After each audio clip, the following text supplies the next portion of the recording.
귀한 소개 감사드리고요.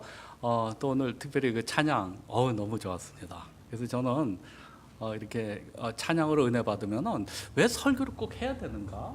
제가 그런 생각이 들 때가 있습니다. 그래서 그 설교 뭐 다른 순서 없이 1시간 동안 저희들이 하나님께 찬양을 드리면 사실 거기에 우리가 회개 기도도 할 수 있고요. 찬양 중에. 그리고 저희들도 하나님을 찬양하고 또 우리가 찬양 중에 또 저희들이 결신하기도 하고요. 딱 그렇게 1시간 찬양 드리고 또 우리 사모님 피아노 반주 얼마나 멋집니까? 하나님께 영광을 돌렸는데 저 피아노 반주를 우리 연주를 들으면서 집으로 그냥 향하면은 얼마나 좋을까? 근데 사실 정말 그러고 싶은데요. 제가 그때 비행기 값이 보통이 아니더라고요. 또 너무 좋은 숙소 이렇게 제공해 주셔서 이렇게 또 설교를 안전할 수가 없어서 제가 이 자리에 다시 섰습니다. 정말 감사드립니다. 여러 가지 하여튼 다 감사드립니다.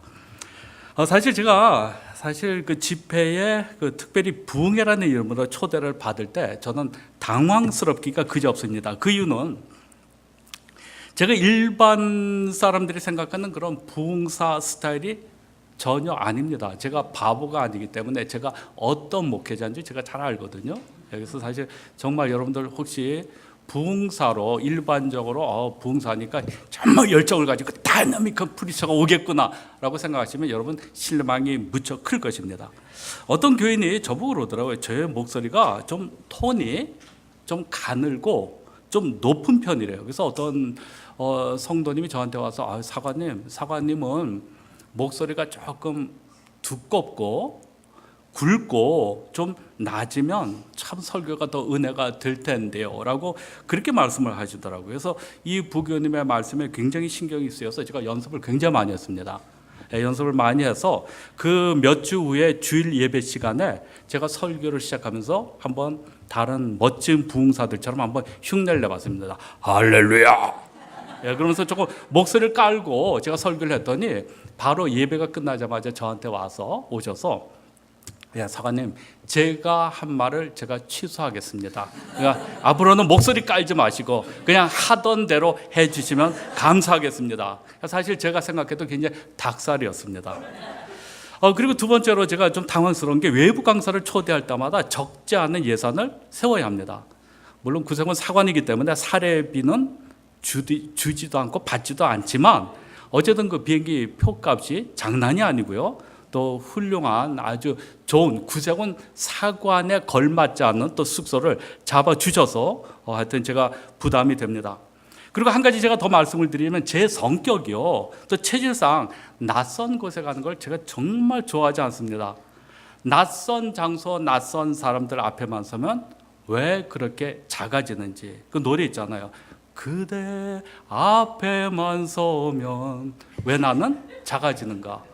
저는 낯선 곳에 가면 굉장히 작아지고 떨리는 그 마음 이런 모습이 땀으로 다 나타납니다. 표출이 돼요. 그래서 아마 여러분들 혹시 제가 말씀을 전하다가 부담이 되고 좀 떨려서 땀을 왕창, 보통 흘려도 왕창 흘립니다. 그러니까 수건을 한 몇 개를 적실 정도로 땀을 흘릴 때가 많이 있으니까 여러분 그게 저한테는 정상이니까 너무 안타깝게 생각하지 마시고 그냥 잘 들어주시면 감사할 것 같습니다. 주일 오후 영어 설교를 지금 벌써 할 생각을 하니까요. 호텔에서 가만히 누워 있어도 땀이 막 흐르더라고요. 뭐 어떻게 될지 잘 모르겠어요. 자, 하여튼 본론으로 들어가겠습니다. 이번 집회를 위해서 제가 다니엘서를 이제 함께 선택을 했습니다. 제가 다니엘서 가지고 요새 저희 교회 금요 예배 때 다니엘서 가지고 말씀을 준비하고 전하고 있습니다. 왜 다니엘서인가? 우리 그리스도인들에게 필요한 것 하나가 시대를 읽을 수 있는 안목이 우리에게 필요합니다. 과연 우리가 어떤 시대를 살아가고 있는가를 우리가 파악하는 것, 아는 것이 정말 중요합니다. 그래야 우리가 앞으로 우리가 살아가는 시대, 또 앞으로 올 시대를 우리가 준비하고 대처할 수가 있습니다. 그래서 우리에게 닥쳐올 어려움을 우리가 알고 미리 준비하고 더 나아가서 승리할 수 있기 때문입니다. 그리고 시대를 알아야 여러분들이 여러분 자신뿐 아니라 여러분들의 자녀를 위해서 어떻게 기도할 것인가, 구체적으로 어떻게 기도해야 될 것인가를 여러분들이 알 수가 있습니다. 여러분 그렇다면 우리가 지금 살아가는 시대가 어떤 시대입니까? 살기 좋은 시대? 넉넉한 시대? 풍요로운 시대입니까? 저는 그렇게 생각하지 않아요. 한마디로 어려운 시대, 어두워져가는 시대에 저는 살고 있다라고 저는 그렇게 보고 있습니다. 지난 6월에 구세군의 한 세미나에 제가 참석을 2주 동안 했는데요. 닥터 라저 그린이라는 그 분이 말씀하시기를 지금 영국의 기독교인이 전체 인구의 2%로 보더라고요. 2%. 100명에 2명이 크리스찬이에요, 지금. 여러분, 한때는 데이빗 리빙스톤, 허드슨 테일러, 윌리엄 틴데일, 존 위클리프, 존 스타트, 찰스 스펄전, 말틴 로이드 존스, 존 웨슬리, 그 다음에 구세군을 시작한 윌리엄 부스, 이런 기라성 같은 선교사, 신학자, 종교개혁자들을 배출한 나라가 이제는 완전히 이교도의 나라가 되어버렸습니다. 여러분, 미국과 한국은 조금 다른가요? 전 그렇게 생각하지 않습니다. 조금 우리가 늦게 갈 뿐 거의 똑같은 길을 걸어가고 있다고 저는 그렇게 보고 있습니다. 미국과 한국도 거의 같은 길을 걷고 있다는 증거는 저는 사방팔방에 깔려 있습니다. 우리가 처한 시대를 저는 어디를 보냐면요, 다니엘서가 아닌 다니엘 바로 전 시대에 우리가 살고 있다고 저는 봅니다. 우리가 살고 있는 시대는 예레미야가 활동했던 시대라고 저는 보고 있습니다. 여러분, 그렇다면 예레미야가 선지자로 활동했던 그 시대가 어떤 시대였습니까? 어떤 시대였냐면 이미 북왕국 이스라엘이 멸망한 후였습니다. 그리고 남왕국 유다도 이제 멸망하는 것은 시간 문제였습니다. 모든 어려움은 그들의 죄악 그리고 거듭된 하나님의 경고에도 불구하고 그들이 계속해서 죄를 짓고 회개하지 않았습니다. 그래서 예레미야 선지자는 계속해서 백성들에게 경고를 했습니다. 이 나라는 반드시 망한다. 반드시 망한다. 벌써 이미 늦었다. 이 나라가 망하는 것은 기정사실이니까 이제는 너희들이 깨끗하게 하나님께 굴복하고 벌을 받아라.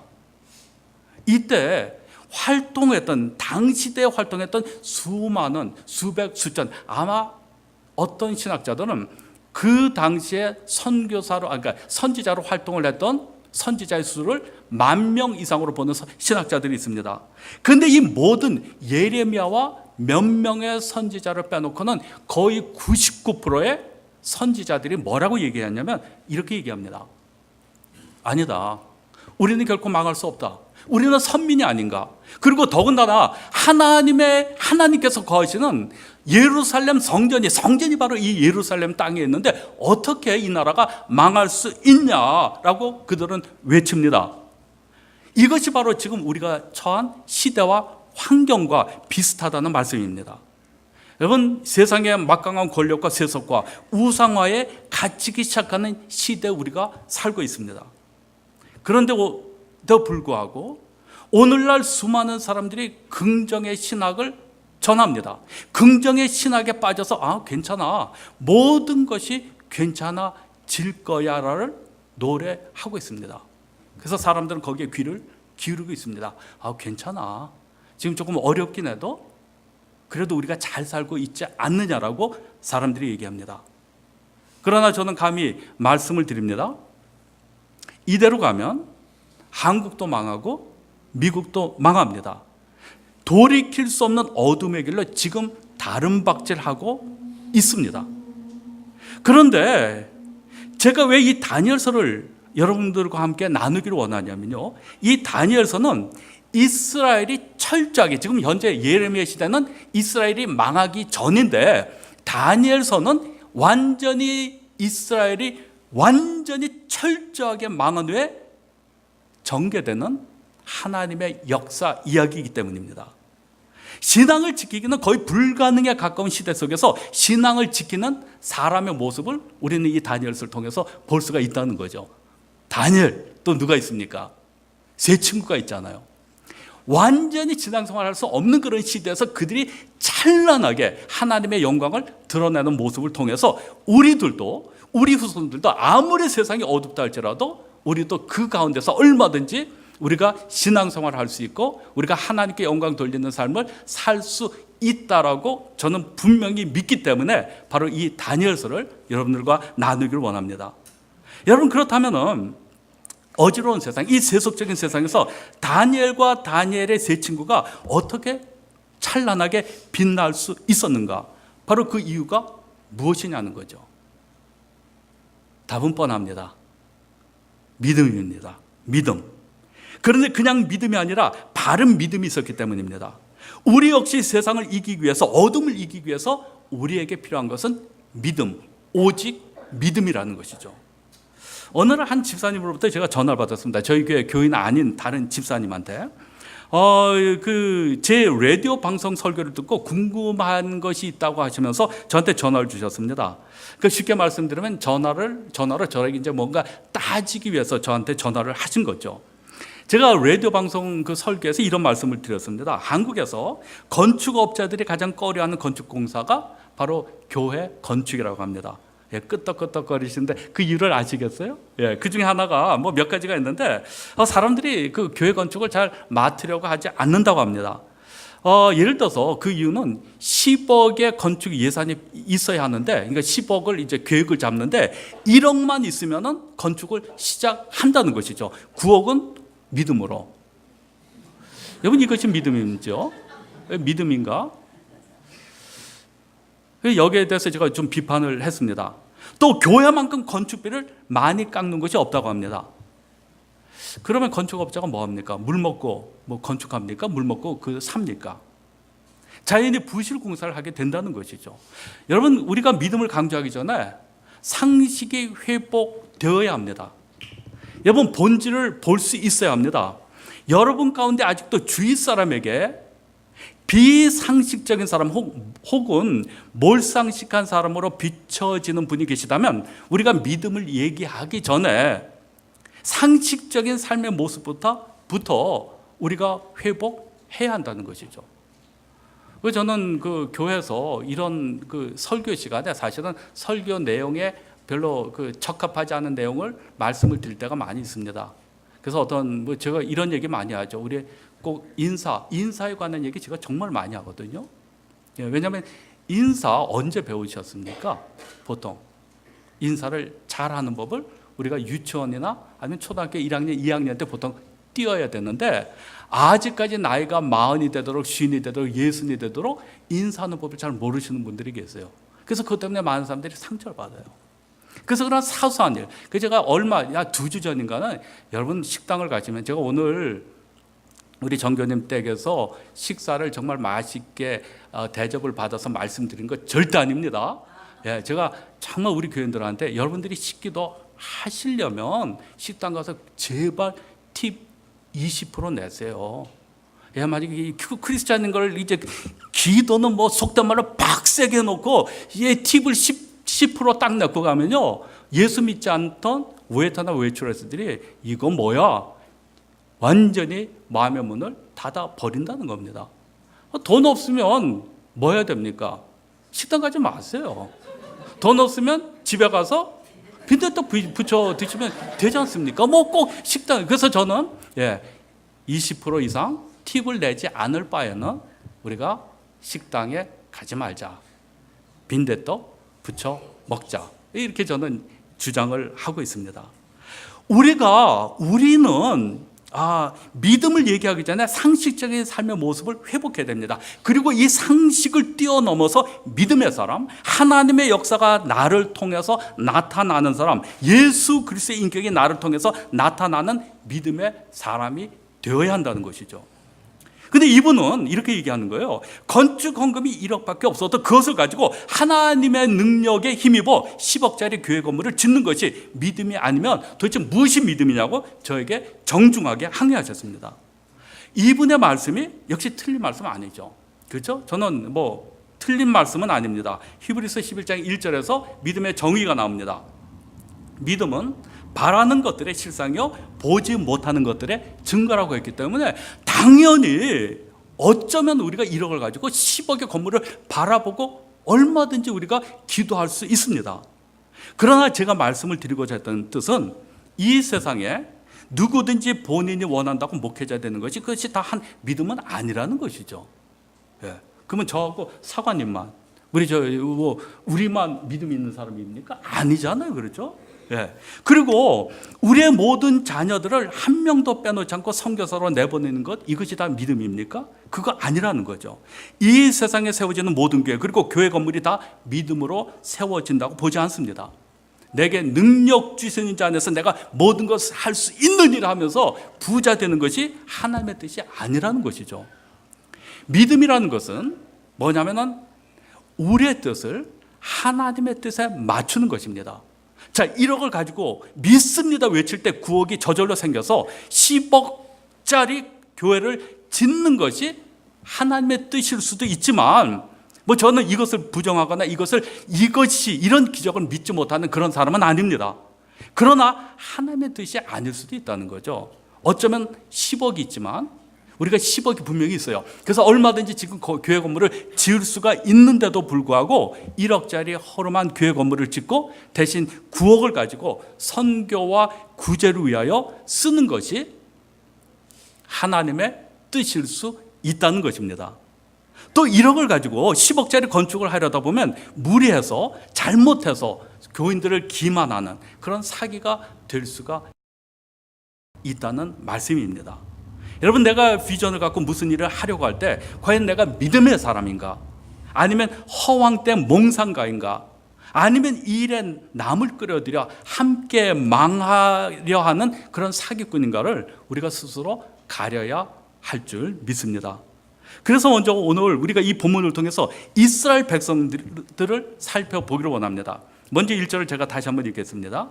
1절, 유다왕 여호야김이 다스린 지 3년이 되는 해 바벨론 왕 느부갓네살이 예루살렘에 이르러 성을 에워쌌더니, 여기서 눈여겨봐야 할 단어는 1절의 마지막 단어 에워쌌더니. 자, 여호야김이 왕이 된 지 3년째 되는 해, 그 당시에 가장 강대했던 아시아를 제치고 천하를 통일했다고 해도 과언이 아닌 바로 바벨론 왕 느부갓네살이 예루살렘에 쳐들어와서 바로 에워싸게 됩니다. 여러분, 살다가 보면은 사방에 에워싸움을 당하는 경험을 하게 됩니다. 영적으로도 그렇고요, 또 정신적으로도 그렇고, 아니면 육신적으로 혹은 경제적으로 꼼짝달싹 할 수 없는 그런 지경에 이를 때가 있습니다. 저 역시도 그런 경험을 한 적이 한두 번이겠습니까? 하늘이 무너져 내린 것 같은 어려운 일을 저 역시도 경험을 했습니다. 아마 여러분 역시도 나름대로 어려움을 극복하셨거나 극복하시면서 지금 살고 계시리라고 믿습니다. 여러분, 이럴 때 그렇다면 우리가 어떤 식으로 우리가 어려움과 고통의 문제들로 우리가 에워쌀 때 이것을 어떻게 대처할 것인가? 답은 간단합니다. 정신을 차리면 됩니다. 정신 차려야 돼요. 어떻게 정신을 차려야 하는가, 두 가지를 말씀을 드리죠. 먼저 다른 데 답이 있지 않습니다. 회개해야 합니다. 우리가 죄 가운데 살 때 하나님께서 우리를 사랑하시고 또 우리를 바른 길로 가도록 하시기 위해서, 우리에게 경각심을 주시기 위해서 때로는 문제들로 우리를 애워싸움을 당하도록 하나님께서 허락하실 때가 있고, 하나님께서 또 실제로 하나님이 직접 움직이실 때도 있습니다. 이때 우리는 회개해야 합니다. 죄의 길에서 돌아서야 합니다.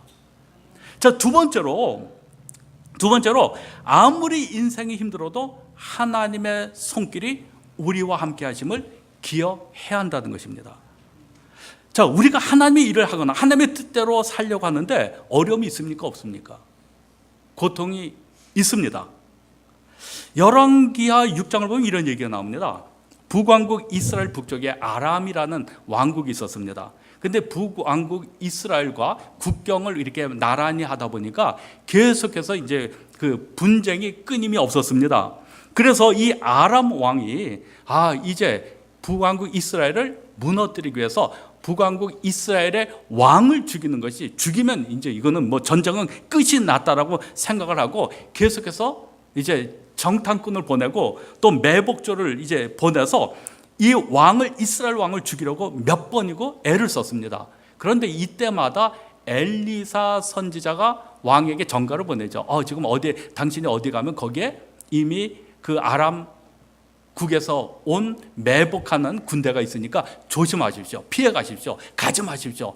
번번이 엘리사 선지자의 이제 조언으로 말미암아, 정갈로 말미암아 그 계획이 실패로 돌아가자 이번에 먼저 이스라엘 왕을 치는 것이 아니라 이제는 먼저 엘리사 선지자를 치지 않으면, 죽이지 않으면은 우리가 북왕국 이스라엘을 이제는 더 이상 이길 수 없다라고 판단을 해서 이제 엘리사 선지자가 어디에 가 있는가를 이제 정탐을 하다가 엘리사 선지자가 도단이라는 곳에 머물러 있을 때 몰래 아람 군대가 대군 전차 부대를 앞세우고 대군이 그 도단이라는 그 성읍을 완전히 둘러싸게 됩니다. 근데 이때 엘리사의 시종이 아침에 일어나서 보니까 사방팔방 바로 아람 군대로 자신들이 포위되어 있는 것을 알고는 소스라치게 놀라서 바로 이제 엘리사에게 얘기했죠. 선생님, 지금 방금 나가봤더니 밤새 아람 왕국의 대군이 우리를 완전히 포위하고 있습니다. 우리는 죽은 목숨입니다. 바로 이때 엘리사가 뭐라고 합니까? 너무나도 우리가 잘 아는 내용 아닙니까? 하나님께 기도하죠. 하나님, 이 어리석은 이 시종의 눈을 뜨게 하여 주시옵소서, 열어 주시옵소서라고 기도하자 시종의 눈이 딱 눈이 뜨자 무엇을 봤습니까? 아람 왕국의 전차 부대와 그 수많은 대군을 본 것이 아니라 그거 대신에 그 주위를 자신들을 둘러싸고 있는 불마차, 도리어 하나님의 군대를 보게 되었고 바로 이것으로 인해서 엘리사의 털끝 하나 건드리지 못하고 아람의 대군은 바로 본국으로 되돌아갔습니다. 여러분, 하나님이 일을 하시거나 하나님의 뜻대로 살아가다가 어려움을 당할 때 우리는 하나님의 보호하심을, 인도하심을 믿고 살아가는 것, 이것이 바로 믿음이라는 것이죠. 또 이것이 지혜입니다.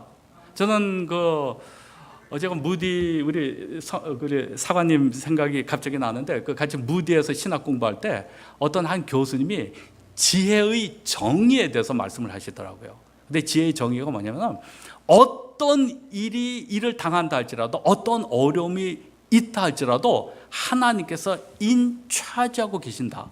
이것이 바로 지혜라는 겁니다. 이것이 믿음이라는 거죠. 자, 그런데 문제는 이겁니다. 문제는 이스라엘은 계속되는 하나님의 경고에도 아랑곳하지 않고 계속 하나님을 바라보지 않고 회개하지 않고 계속 죄악과 불순종 가운데 살았습니다. 도리어 하나님의 성전을 부적으로 삼았습니다. 여러분, 하나님의 성전을 부적으로 삼았다. 여러분도 부적이 뭔지 아십니까? 지금 혹시 집에 부적이 계신 분 안 계시죠? 전 물론 뭐 TV나 이런 걸 통해서 부적을 제가 본 적이 있는데 부적이 뭐냐면요. 뭐 제가 말씀을 안 드려도 잘 알 겁니다. 악귀나 잡신을 쫓아내기 위해서 붉은색으로 아마 노란색 바탕에 에다가 잘 아시네요. 고개 끄덕이시는 거 보니까 거기다 이제 뭐 이상 야릇한 뭐 그런 그림인지 하여튼 하여튼 이상한 그 글자를 그려서 몸이나 혹은 벽, 뭐 침대 이런 데다가 이제 몸에 지니고 다니거나 그런데 이제 집어 놓는 거죠. 그런데 하나님의 성전인 예루살렘 성전을 부적으로 삼았다는 뜻은 이렇습니다. 하나님은 영이십니다. 그렇죠? 우리가 하나님을 볼 수가 없습니다. 볼 수 있는 대상이 아닙니다. 그런데 이스라엘 백성들이 하나님이 영이신 걸 알면서도 계속 이스라엘 백성이 뭔가 보이는 것을 요구했습니다. 그러다가 정 안 되니까 모세가 시내산에 올라가서 오랫동안 내려오지 않게 되자 뭘 했습니까?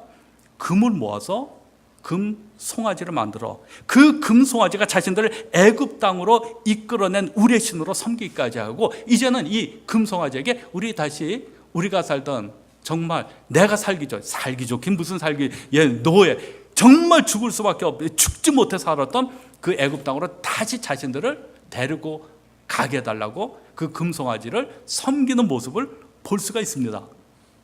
보이지 않는 하나님 대신에 보이는 금송아지를 의지하는 이스라엘 백성들.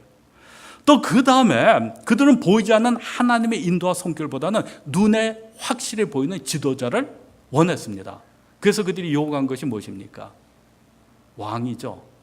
예. 왜 다른 나라는 왕이 있는데 왜 우리는 왕이 없습니까? 왕이 없는 이유가 뭡니까? 하나님께서는 그들의 이스라엘 백성의 실제 스스로 왕이 되어서 그들을 인도하고 그들을 보호하고 그들을 위해서 하나님께서 보호하시고 하나님께서 책임져 주실 것을 하나님께서 책임져 주시겠다는 건데, 이들이 뭐라 그랬습니까? 그래도 안 보이는 거 싫어요. 보이는 우리의 지도자를 주시옵소서. 그래서 하나님께서 눈물을 머금고 바로 하나님께서 무엇을 허락하셨습니까? 왕을 허락해서 사울 왕을 허락을 하셨습니다. 또 예수님께서 부활하신 뒤에 도마가 한 유명한 말이 있지 않습니까? 내가 그 손에 못자국을 보며 내 손가락을 그 못자국에 넣으며 내 손을 옆구리에 넣어보지 않고는 믿지 아니하겠노라. 이때 예수님께서 뭐라고 대답하셨습니까?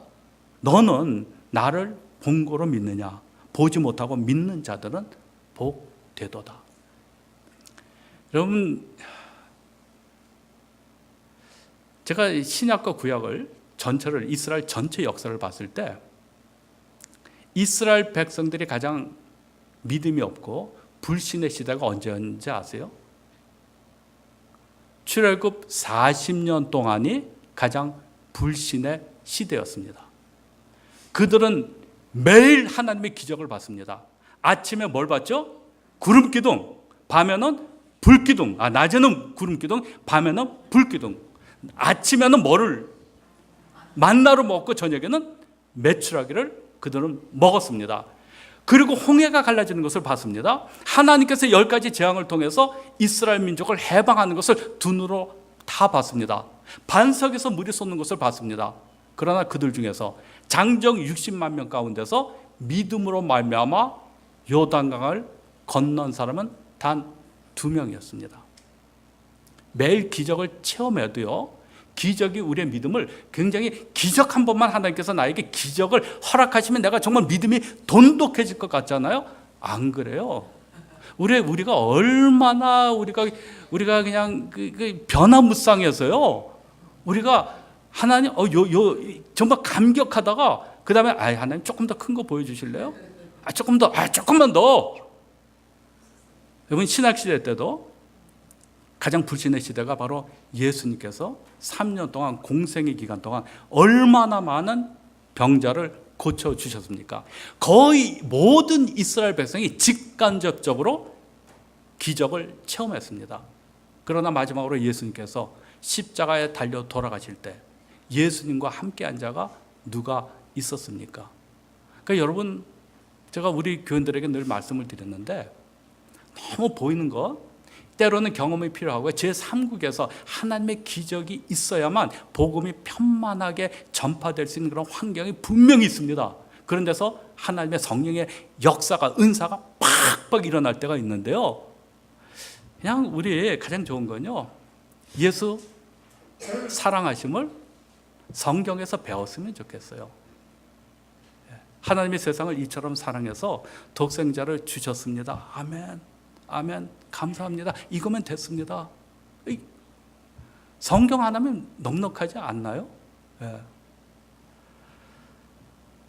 너무 메시지 좋은 말씀 따라가지 마십시오. 제가 부탁을 드리는데요. 요새 인터넷 보면은 정말 기라성 같은 그런 좋은 목사님들이 많이 계셔서 실제 그 삶도 말씀도 함께 가시는 그런 훌륭한 목사님들도 계세요.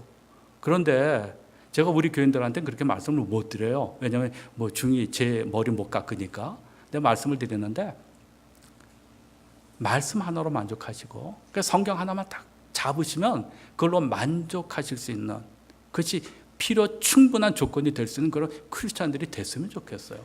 네. 그 다음에 중요한 거는 담임 목사님의 말씀을, 사실은 다 우리의 필요한 말씀이 담임 목회자를 통해서 다 전달이 됩니다. 그런데 이 이스라엘 백성은 그렇지 않았어요. 계속해서 보여주세요.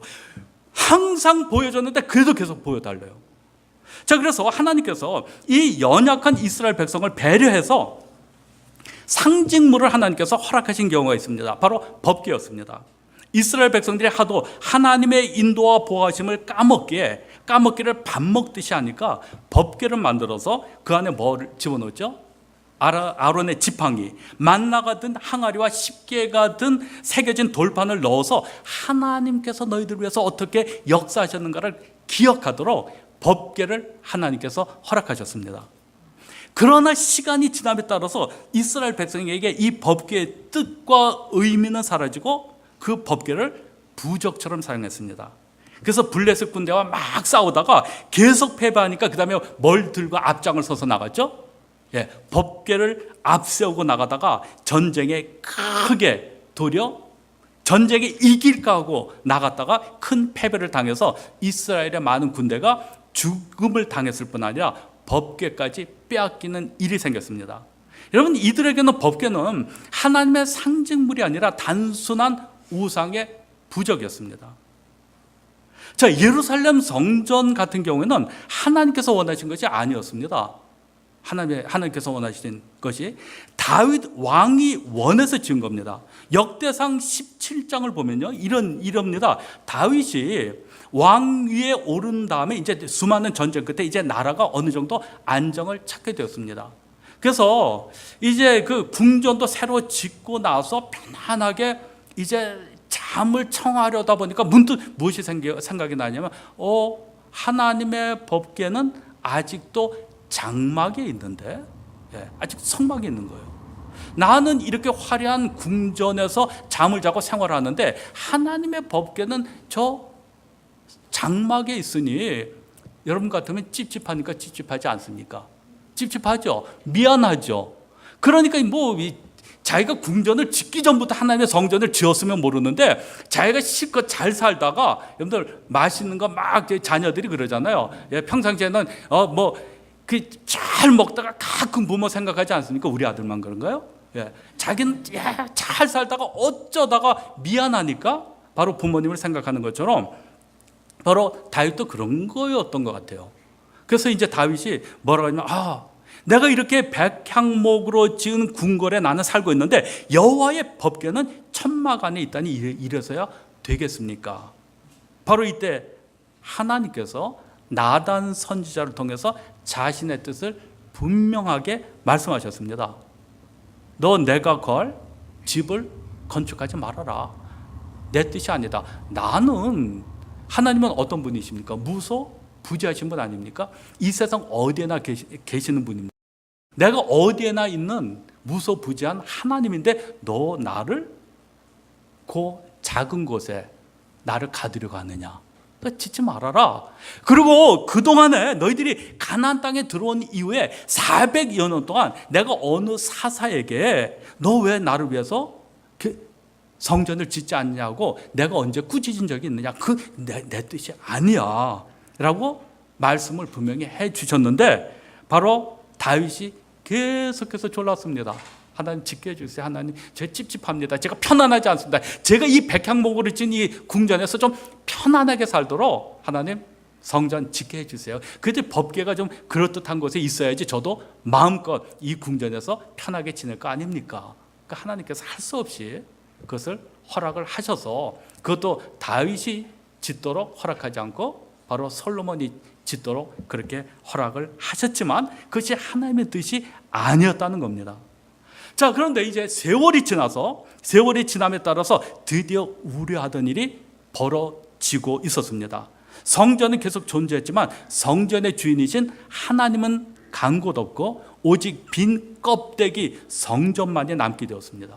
그러니까 이스라엘 백성은요, 계속해서 이 껍데기 같은 그 성전 자체에 큰 의미를 두었습니다. 하나님의 말씀은 순종하지 않고 이 성전이라는 건물에 이 자체의 의미를 두고 있었습니다. 그래서 수많은 선지자들이 이스라엘의 멸망을 예고했음에도 불구하고 그들이 계속해서 되풀이했던 말은 뭐냐면, 설마 하나님의 성전이, 거룩한 성전이 예루살렘에 있는데 만약에 이스라엘이 멸망한다면 바로 이 교도들에 의해서 바로 이 성전이 무너질 테고 더럽힘을 당할 텐데 하나님이 계신 성전이 여기 있는데 설마 라고 그들은 계속해서 읊조렸습니다. 그래서 하나님께서 바벨론 왕 느부갓네살이 예루살렘에 이르도록 하나님께서 바로 허락을 했습니다. 그러나 이스라엘 백성이 이 경고까지도 무시하자 하나님께서 그 다음 단계를 허락하셨죠. 바로 2절입니다. 2절. 주께서 유다 왕 여호야긴과 하나님의 전 그릇 얼마를 그의 손에 넘기심에 그가 그것을 가지고 신할 땅 자기 신들의 신전에 가져다가 그 신들의 보물 창고에 두었더라. 바벨론 군대가 예루살렘에 쳐들어와서 예루살렘 성전이 약탈된 것입니다. 있을 수 없는 일이 벌어진 거죠. 그들이 설마 이 하나님의 거룩한 성전이 설마 했는데 실제 성전 자체가 하나님을 경배하고 하나님께 순종하고 하나님 앞에서 필요에 따라서 회개하지 않는 그 신앙을 가지고 단순히 성전 하나는 아무런 의미가 없다는 것을 하나님께서 보여주셨습니다. 내가 만약 거듭된 하나님의 자녀라면요, 하나님께서 우리의 삶을 늘 간섭하세요.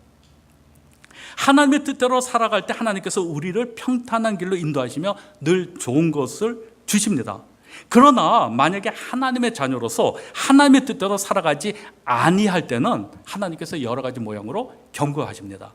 그래도 듣지 않을 때는 그 다음에 더욱 확실한 경고를 주십니다.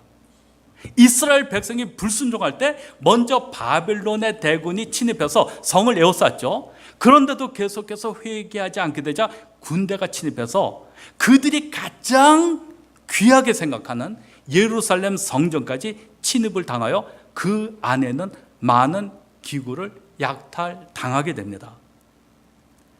자, 근데 또 보십시오. 두 번째 경고에도 불구하고 그들은 하나님을 찾고 하나님 앞에서 회개하는커녕 드디어 그 다음에 어떤 꼼수를 쓰냐면 다른 이방 나라의 대표격인 애굽에게 구원을 요청을 했습니다. 정말 회개해야 될 때 왜 꼼수를 쓸까요? 왜 잔머리를 굴릴까요? 근데 우리 주변에 보면 그런 분들 정말 적지 않습니다. 많아요. 그래서 그들은 결국은 완전히 패망해서 예루살렘 사람들 가운데서 괜찮은 사람들이 다 바벨론으로 포로로 잡혀가서 무려 70년 동안 포로 생활을 하는 비참한 지경에 놓이게 됩니다. 70년 동안 모진 고난과 고통을 당했지만 그들은 이 과정을 통해서 성결한 하나님의 백성으로 거듭날 수가 있었습니다. 이것이 바로 하나님께서 우리를 통치하시는 방법 가운데 하나입니다. 여러분, 우리가 예수님을 구주로 영접해서 하나님의 백성이 되었습니다. 하지만 그렇다고 막 살아서는 안 됩니다. 절대 안 됩니다. 물론 용서는 언제나 가능하죠. 여러분, 구원은, 그 다음에 구원에 따라오는 영생의 축복은 문자 그대로 믿기만 하면 주어집니다. 그래서 우리는 구원을 선물이라고 하죠.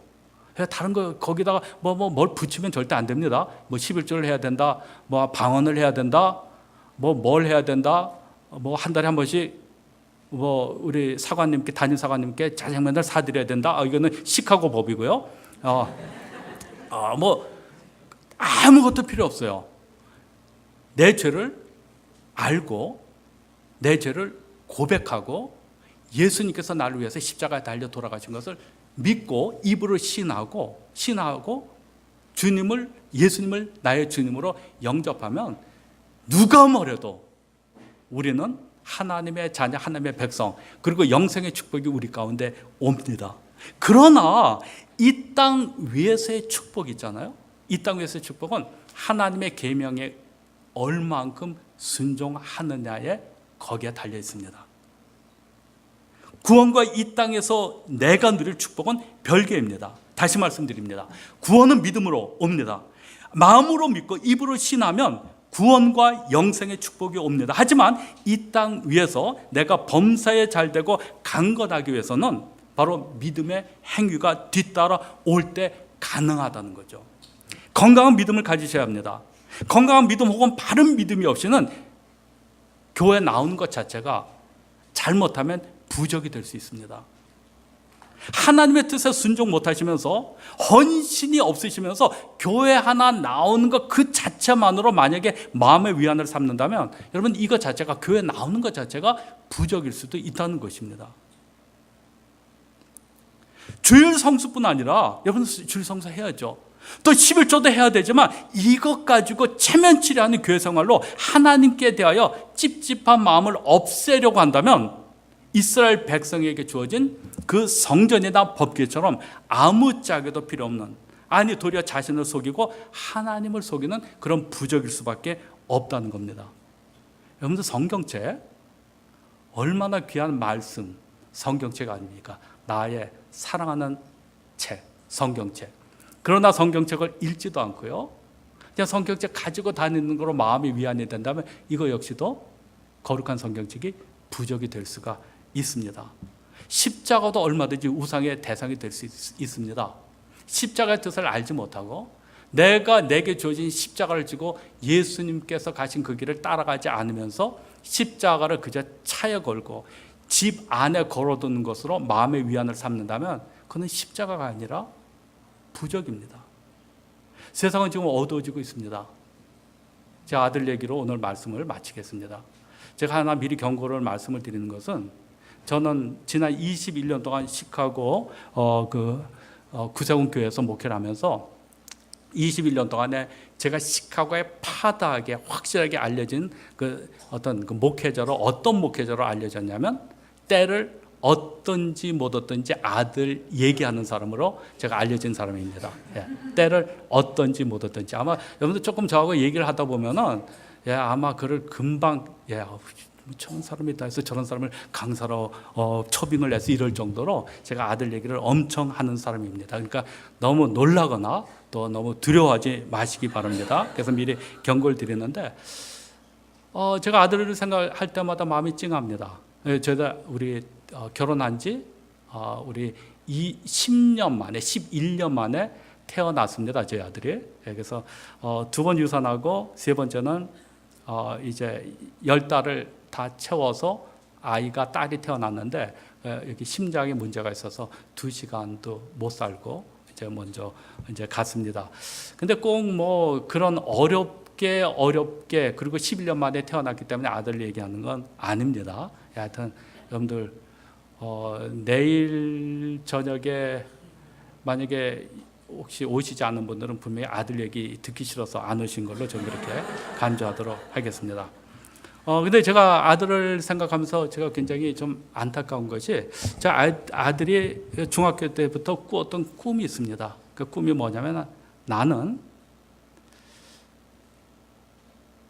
이 다음에 그 이너시티, 시카고에서 가장 거친 그 남부 상가 쪽이 있거든요. 뭐 뉴욕에서 제가 살은 적이 있는데, 뉴욕 가면은 뭐 브롱스, 브루클린 뭐 이런 데가 있는데, 그 시카고 그 남부에 있는 그 거의 그런 동네에서 시카고에서 가장 거칠고 이런 동네에서 고등학교 교장하는 게 꿈입니다. 그래서 늘 중학교 때부터 이제 쭉 가지고 왔던 그 꿈을 위해서 지금까지는